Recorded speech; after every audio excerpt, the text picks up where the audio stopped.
roast beef, welcome, bienvenue. Je vous entends, je vous comprends, je vous écoute. Non, ce n'est pas votre nom, c'est votre question qu'on traite.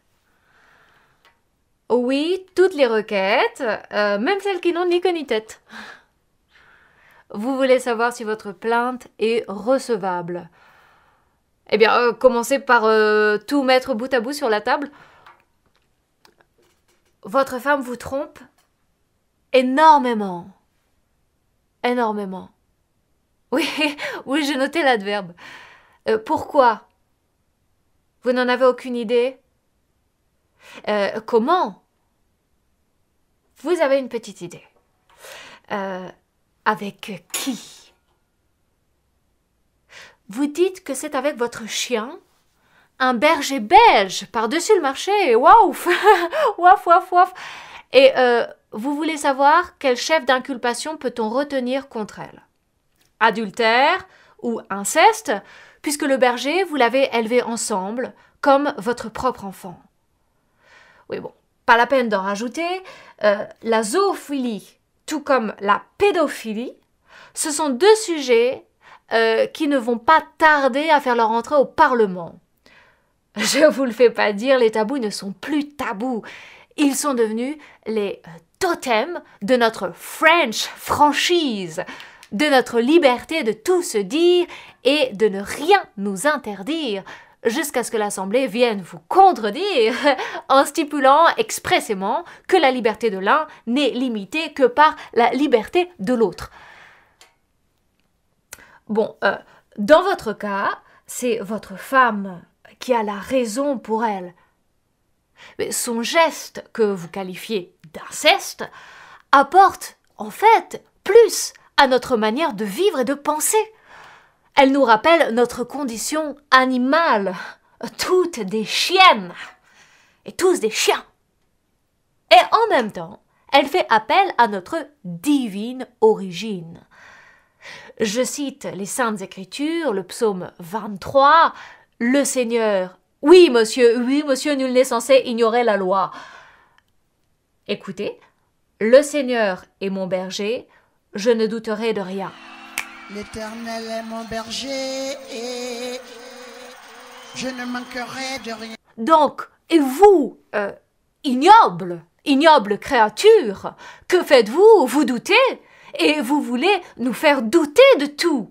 Donc non, votre plainte n'est pas recevable. Elle n'est pas recevable. Non, elle est même lamentable.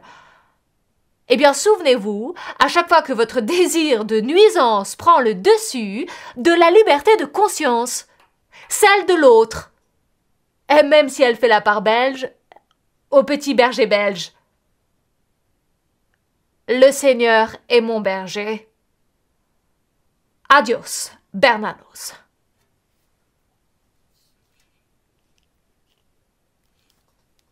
Barge. Alors, on y va. Allô, roast beef, welcome, vous êtes tous les bienvenus. Oui, madame, je vous écoute. Oui, on fait rien que ça, vous écoutez, enregistrez vos moindres doléances. Quel est le problème? Vous avez donc retiré votre fille de l'école de la République pour quelle raison? Pour marquer votre désaccord avec...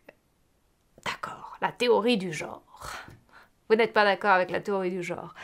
Vous êtes persuadé que le troisième genre, qu'on croit être neutre, n'est pas neutre du tout. Il est soit plus animus, soit plus anima, soit carrément transanimal. Et cette variété vous insupporte. Qu'est-ce que vous dites? Ça vous glace le sang.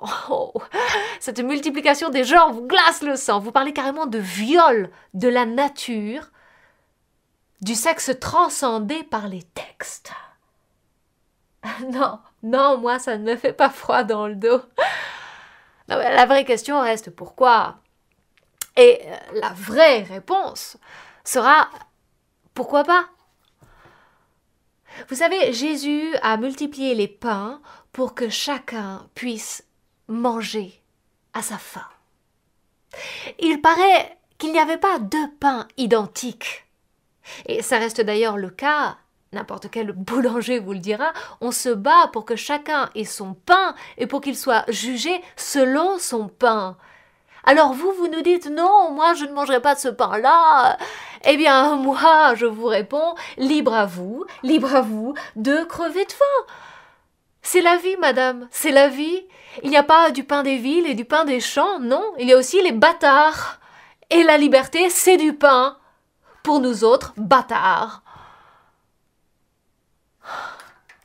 Good. On y va. Roast beef, welcome, bienvenue, même aux malvenus. Qui, quoi, pourquoi, je suis là pour vous répondre. Qu'est-ce qui vous arrive? Oh, citoyen à la voix grave. Vous voulez savoir pourquoi Dieudo a été déclaré persona non grata en Angleterre? Question terre à terre. Non, je n'y décèle aucun mystère. Et ce geste va réconcilier votre Dieudo avec les Juifs de la terre entière. Eh bien, il va savoir enfin qui sont ses véritables ennemis. Qui? Les petits cons, les petits Français, les petits Anglais, les petits Néerlandais. L'ennemi absolu, le véritable empire n'est pas entre les mains des Juifs, mais entre les mains des petites frappes, des petites mains, entre les mains des médiocres. Et croyez-moi, les Juifs n'y sont pour rien. Mais ce sont les êtres les plus serviles qui sont responsables de leur calvaire et du nôtre, les mêmes qui reviennent aux mêmes. Le monde est beau avec des collabos. Allô? Mais on leur a rien demandé dans les années 30 et on ne leur demande rien aujourd'hui. Mais ils cirent la chaussure aujourd'hui du pied qu'ils ont brûlé hier. Ouais, et ben chacun l'a compris, la quenelle doit être réservée aux cons qui souffrent à cause de la petitesse de leur entendement. Ils sont même pas circoncis. Ah! Non, trop c'est trop. Et trop c'est le troupeau.